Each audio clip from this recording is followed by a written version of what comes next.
አቶ ሰርካል ሚኪንና አሻንቲን ኪዱን እሰዋችኋለሁ በማለት የማስፈራሪቻ ዛቻ የስልክ ጥሪ ደረሳቸው። አሰላሙ አለይኩም ወራህመቱላሂ ወበረካቱ። ውድና የተከበራችሁ የፍቅር ጎጆ ቤተሰቦች እንዴት አደራችሁ? እንዴት ዋላችሁ? ሁላችሁንም እንደ ሰዓት አቆጣጠራችሁ ሰላም ሰላም ብያለሁ። ዛሬ ይዤላችሁ የመጣሁት 240 የተሰኘውን አፍላ ፍቅርን ነው። ስጀምሩት በላይክ ሼር ስጀምሩት፣ ተወደዳችሁ ደግሞ ኮሜንት ሀሳብ አስተያየትም ስጡኝ። ላይክ ሼር በማድረግ እንድታበረታቱ በአክብሮት ጋብዛለሁ። ወዳችሁ ፈቅዳችሁ ስለምትከታተሉ ከልብ አመሰግናለሁ። አቶ ተስካረ የሚኪን ስልክ አፈላልጎ ሰርካል ደውሎ አንተና ኪዱን እገላችኋለሁ፣ አሻንቴ ሚስቴን ቀምቶኛል፣ ኪዱ ደግሞ እኔን ካርታኛለች፣ አንተ ደግሞ የሰራኸውን ታውቃለህ በማለት ለሚኪ የስልክ ዛቻ ይደርሰዋል። ሚኪ ምንም እንዳላጠፋ እሱ ቢናገርም ነገር ግን እናቡሽ ቀበል ብለው ምን ነው በካልቹ ቂጤን መታዩ ማለት አፍረህ ነው በማለት ይሳለጉበታል። አቶ ሰርካል በጣም ይበሳጭና በጩኸት ግቢውን ይቀውጠዋል። ቦዲጋርዶቹ ሊያረጋጉት ቢሞክሩም ነገር ግን እሱ የሚረጋጋው ሶስቱ ልጆች ተገል ብቻ ነው። ስለዚህ እነዛን ልጆች ሄደህ አምጣልኝ በማለት ሁለቱንም ያዛቸዋል። አንዱ ግቢ እንዲጠብቅ ሲደረግ ሌሎቹ እነ ሚኪን ፍለጋ አጭል ከጨዋታው ነፃ የሆነች አቡሽም አይመለከተኝም ብሎ ሊሄድ ሲል ነገር ግን ወንድሜ እኔ እናንተ እኮ ብዙ ነገር አሳልፈናል፣ ለዚህ ብለህ ጥለኸኝ ልትሄድ አይገባም ብሎ ሚኪ ከኋላ ሲከተል አቡሽ ደግሞ ሌባና ፖሊስ ይመስል እየተሯሯጡ ነበር።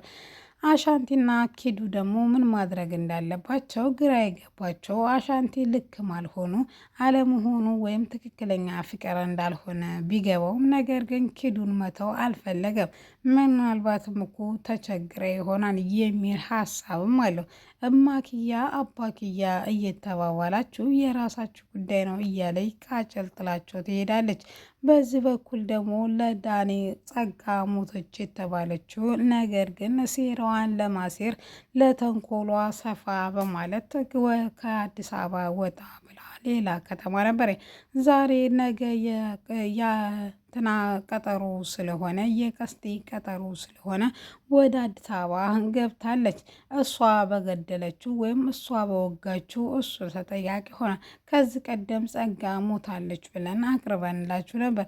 ነገር ግን ይህም የራሷ ሴራ ነበር። ቤዚቲን ማስጨነቅ ስለፈለገች የላከችው እሷ ነበረ። ደመረ ፈጽሞ እንደዚህ አላደረገም። እሷ የሞተች አስመስላ ለሌላ ቁጥር ቀይራ ለቤዛ የምትልክላትና ደግሞ ማለፍ ብሎ አለሁ እሺ እያለች ውቻን የምታስፈራራት ጸጋ በህይወት እንዳለች ዛሬ ተረጋግጧል። ዳግምም እንደሚያዳንሻም እያወቀ እንደሆነ እየተጫወተባቸው የተሰማችሁ ድጋሚ ላልጠይቅህ ፈረሰኛው ብዬ እምላለሁ። አሁን ግን ለመመለስ አትቸኩል፣ አስብበት ብላ እድል ከሰጣችሁ በኋላ አሁን ማስፈራራቸውን ትተሽ ብትነግሪ ምን ይመስልሻል ሲላትም እኔ ጸጋን እያወራሃት እንደሆነ እየተሰማኝ ነው፣ ነገር ግን አንተ ደግሞ አላወራኋትም ወይም የት እንዳለች አላቅም ትላለህ። ነገር ግን ውስጤ ላይ የሆነ ጩኸት ዳኒና ጸጋ አብረው እየሰሩ ነው በማለት ድጋሜ ትነግረዋለች። እሱ ግን ሽምጥጥ አድርጎ አሁንም እያወራት እንዳልሆነ ይነግራታል። እሺ በቃ ካልክ እንግዲህ ምን ይደረጋል፣ አሁን ብቻዬን መሆን ስለሚያስፈልገኝ ብላ ዳኒሻን ጥላው ትሄዳለች። ዳኒ ከእሷ እንደተለየ ግራ የገባው ለእሷ ደውሎ ወይም ለጸጋ ደውሎ ተንግዶ ወደ አቹቻ መሰቃየት ይበቃታል ቢላትም ነገር ግን እሷ አልሰማም።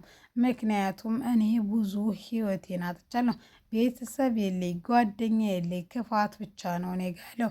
ነገር ግን እስከ ክፋቴ ማንነቴን ደብቄ ያሬድ ሲረዳ ቆይቶ ነበር፣ እሱንም ከኔ አራቀችው። ቤዚቲ ደግሞ ክፋቴን አውቃ ለማሻሻል ደፋ ቀና ወይም እስከ ስህተቴ ተቀብላኝ ነበረ። እሷ ግን በድፍን ጥላቻ እንዲጠላኝ አደረገኝ።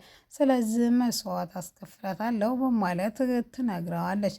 እሱም በአባቱ ባይመጡበት ምን እንደሚያደርግ እያሰበ ድጋሚ በስልክህ እንዳትደውልልኝ በማለት ጸጋ ዳኒሻ ላይ ተሰጋበታለች።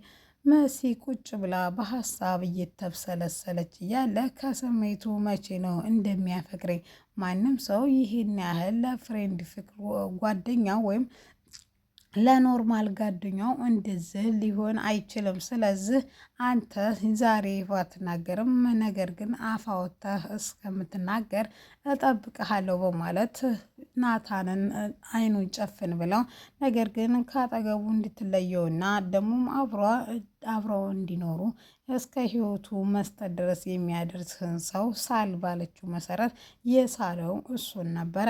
ነገር ግን እሷን እንደሳለ ስላመነ በፍቅር አይኖቹ ካያት በኋላ ከዛ ለመሰወር እንትን ብሏል። ዳኒሻ ናታን ከዛ ሄዶ ኤላን አግኝቶ ነበር።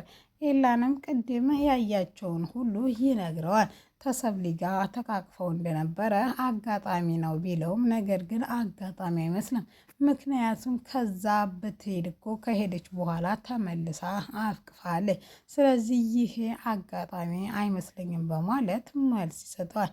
ነገሩ ልክ ነህ፣ እኔ ግን አላፈቅራትም ባይ ነኝ በሚልም እሱ ግን ደጋግሞ ይነግረዋል። ናታን አፍቅርሃታን እንዳፈቀርካት ደግሞ ግልጽ ነው። ምክንያቱም አንተ የመሰለህን ማመን ስለፈለግ እንጂ ልጅቷን እንዳፈቀርካት አይንህ ውስጥ ያስታውቃል በማለት ናታን ሊከራከረው ይሞክራል። ነገር ግን እሱ ማፍቀር ቢችል ብርስቲን እንደሚያፈቅራት ይነግረው ነበር። ነገር ግን እሱ ይቺ ስሟ ተደጋገመብኝ ለምን ሙሉ ታሪኳን አታጫውተኝም ቢለውም ነገር ግን እሱ ወይም ኤላ እሱ ባለፈው ጨረፍ አድርጌ ነግሬያለሁ፣ ስለዚህ አሁን ምንም አያስፈልግም በማለት ይነግረዋል። እሺ ብሎ እንግዲህ ጸጋና ዳኒ በዚህ ተተቋጨ በኋላ ነገ ቀስቴ መፈታቱ ቁርጥ ተሆነ ዳኒሻና ቀስቴ ባንድ ሆነው ጸጋን የሆነ ነገር ያደርጓታን ብዬ አምናለሁ እኔ በግሌ። መሲ መቼም ቢሆን ፍቅሯን መግለጽ ያቃተችው አጠገቡ ሆኜ ማንነቴን ባልናገርም ወይም ስለሱ የሚሰማኝን ባልናገርም ከሱ ጋር መሆን ግን ያስደስተኛል ያለችው ግራ ገባች ማለት ነው። ነገር ግን በተደጋጋሚ ኤላና ሳብሊ ፍቅሯን ለመሲ ለናታን እንድትነግረው ቢጋብዟትም ሴትነቴን አላዋርድም ብላ ፍቅሯን በልቧ ይዘው ይኸው ቀናቶች ተቆጥረዋል። አልሚ ኤላ እንደማያፈቅራት ጆን እየተመላለሰ ቢነግራትም ነገር ግን እውነቱን ነው አውቃለሁ። ኤላ አሁን አያፈቅረኝም፣ ነገር ግን ነገ ተነገ ወዲያ አያፈቅረኝም ማለት አይደለም። መደጋጋሚ አይቻታለሁ። ሰብሊ ናት ኤላን እየተከተለችው ያለችው። ስለዚህ አንተም ሰብሊን ኤላን ሰብስቤ እኔም ኤላን ሰብስቤ ይዣለሁ፣ አንተም ሰብሊን ሰብስበህ ያዝ በማለት ጥላው ትሄዳለች። ነገር ግን የሬሳ ሳጥን ማስቀመጥ እንዳለባትና ሰባብራ እንደሚጥለው ወይም ዶሮ ጠባቂ ዊልቸር ላይ ነው ማስቀምጠው በማለት ይዝትበታል። እሷም ኤላን አንድ ነገር ቢያደርገው ከዚህ የበለጠ የከፋ ነገር እንደምታደርገው ቃል ገብታለት አለሜ ትሄዳለች። ለኤላም የሆነውን ነገር ሁሉ ትነግረዋለች። ነገር ግን እሱ በተቃራኒው እኔ ያፈቅርሻለሁ፣ እኔ ከተረዳሁሽ ሌላውን ዝም በያቸው፣ ብዙ ምቀኞች አሉ እኔና አንቺ አብረን እንዲኖር፣ ነገር ግን እኔ አንቺን መቼም ትቼሽ አልሄድም በማለት ደጋግሞ ይነግራታል።